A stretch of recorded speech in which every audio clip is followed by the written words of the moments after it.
JTBC가 부도났습니다. 2026년 6월 12일 만기가 돌아온 206억 원을 갚지 못해 채무불이행을 선언했고, 사흘 뒤 중앙그룹 5개 계열사가 법원에 회생을 신청했습니다. 그런데 이 그룹이 지고 있던 총차입금은 2조 8천억 원입니다. 2조 8천억을 굴리던 그룹이 왜 206억에 무너졌을까요? 먼저 이 206억이라는 숫자의 의미부터 정확히 짚겠습니다. 디폴트는 파산이 아닙니다. 돈이 아예 없다는 뜻도 아닙니다. 약속한 날짜에 약속한 돈을 내놓지 못했다는 선언입니다. 통장에 장호가 없어서 이번 달 대출 이자를 못 낸 상황, 그게 디폴트입니다.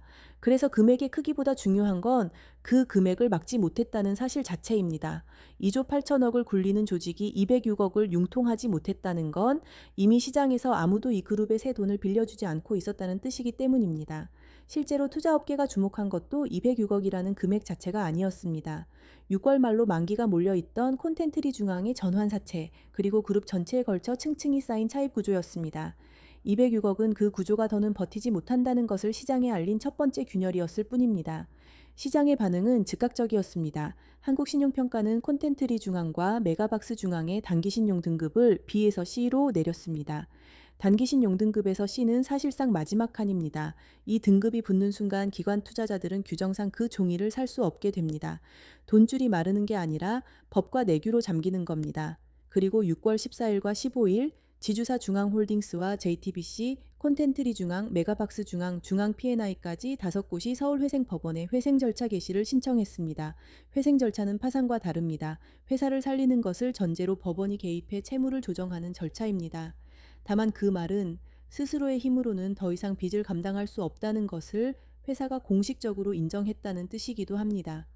홍정도 회장은 법원의 판단을 성실히 따르겠다고 밝혔고, 서울회생법원은 신문을 거쳐 계열사들에 대한 회생 절차 개시를 결정했습니다. 대한민국 미디어를 대표하던 이름들이 한꺼번에 법원의 관리 아래로 들어간 겁니다. 붕괴의 속도를 보여주는 장면이 하나 있습니다. 회생 신청 당일 JTBC 직원들에게 법인카드 사용이 중단된다는 사내 공지가 내려갔습니다. 취재 현장에서 밥값을 개인카드로 결제하고 영수증을 나중에 제출해야 하는 상황이 벌어진 겁니다. 그룹은 상암동 사옥과 중앙일보 사옥, 일산 스튜디오를 묶어 5,500억 원 규모로 유동화하는 방안을 검토하고 있었습니다. 자산이 없어서 무너진 게 아닙니다. 6월 중순부터 줄줄이 몰려있던 만기를 막기에는 그 자산을 현금으로 바꿀 시간이 없었던 겁니다. 부동산은 팔리는데 몇 달이 걸리지만 만기는 날짜 정확히 옵니다. 유동성 위기란 결국 재산과 시간의 싸움이고, 이 싸움에서 진 겁니다. 그렇다면 이 그룹은 어쩌다 시간에 쫓기게 됐을까요? 여기서부터가 진짜 구조입니다. JTBC는 개국 이후 단 한 번도 안정적으로 이익을 낸 방송사가 아니었습니다. 종편 경쟁사들이 제작비를 통제하며 고령층 대상 시사와 트로트로 버티는 동안 JTBC는 정반대로 갔습니다. 경쟁사들의 전략은 초라해 보였지만 계산은 정확했습니다. 적은 비용으로 확실한 시청층을 붙잡아 매년 이익을 남기는 구조였으니까요. 젊은 시청자를 잡겠다며 드라마와 예능의 해마다 수천억 원을 넣었습니다. 스카이캐슬, 부부의 세계, 재벌집 막내 아들이 그 결과물입니다. 시청자는 열광했고 JTBC는 종편 중 유일하게 프리미엄 채널이라는 이름을 얻었습니다. 그런데 콘텐츠가 성공했다는 것과 회사가 돈을 벌었다는 것은 전혀 다른 이야기입니다. 드라마 한 편이 화제가 되면 시청률과 화제성은 오르지만 그 제작비는 이미 지출된 뒤입니다. 광고 단가가 그 비용을 넘어서지 못하면 흥행할수록 적자가 쌓이는 구조가 됩니다. JTBC가 오래 서 있던 자리가 정확히 거기였습니다. 이 구조가 굴러갈 수 있었던 데는 이유가 있었습니다. 삼성이었습니다. 중앙그룹과 삼성과는 혈연으로 얽혀 있습니다. 홍석현 회장의 누나 홍라희 여사가 이건희 회장과 결혼했고, 그래서 홍석현 회장은 이재용 회장의 외삼촌이 됩니다.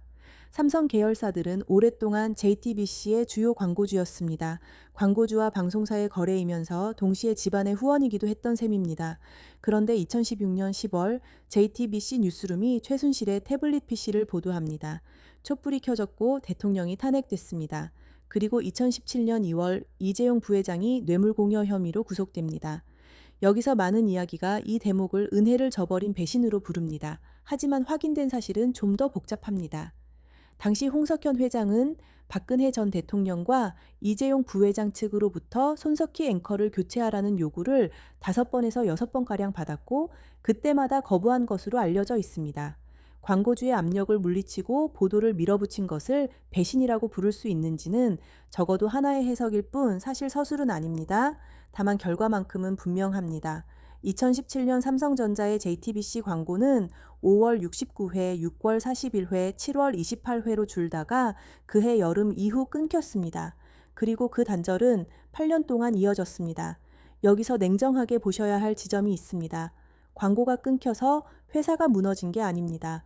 한 광고주가 빠졌다고 무너질 구조였다는 것, 그것이 문제의 본질입니다.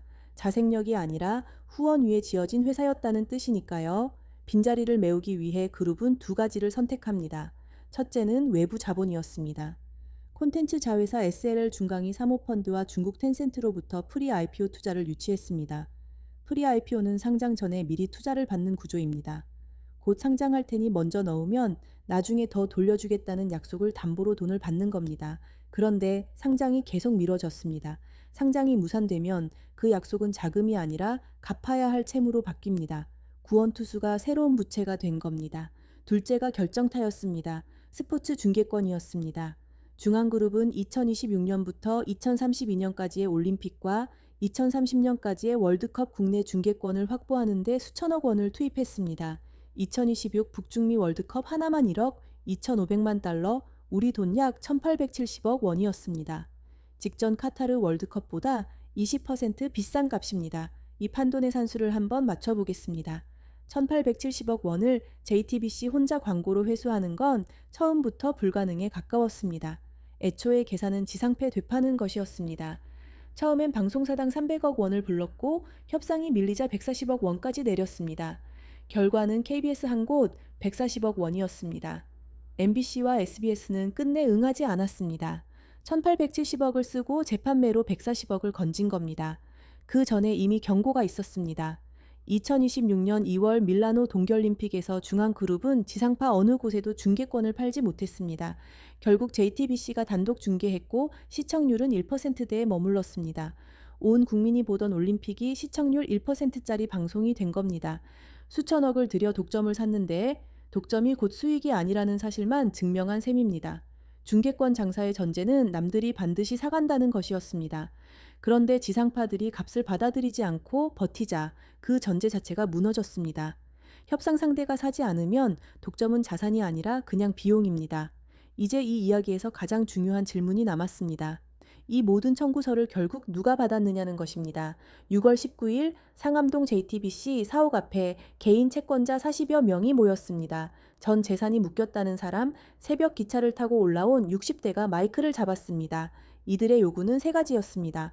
오너 일가의 사제 출연을 통한 원금 보장, 밀실 구조 조정 중단, 책임자 사퇴와 사죄, 그리고 이들은 방만 경영으로 생긴 7,900억 원의 빚을 서민에게 떠넘겼다고 주장했습니다. 이 사안이 단순한 투자 실패와 갈리는 지점은 발행 시점에 있습니다. JTBC는 재무 상태가 이미 심각하게 악화된 상태에서 회사채와 전자당 기사채를 계속 찍어 시장에서 돈을 끌어모았고 5계열사가 회생을 신청하기 불과 몇 달 전에도 공모사채를 추가로 발행했습니다. 그리고 그 상당 부분이 증권사 창구를 통해 개인에게 팔렸습니다. 개인들이 이 채권을 산 이유도 분명했습니다. 예금 금리가 낮아진 시기에 훨씬 높은 이자를 주면서도 매일 뉴스에서 보던 방송사의 이름이 붙어 있었기 때문입니다. 이름이 주는 안심과 금리가 주는 유혹이 한 상품 안에 같이 들어 있었던 셈입니다. 금융감독원은 7월 2일 신한투자증권과 키움증권에 대한 현장 검사에 들어갔습니다. 신한은 회사채의 대표 주관을, 키움은 유동화 전자당 이사채의 개인 판매를 맡았습니다.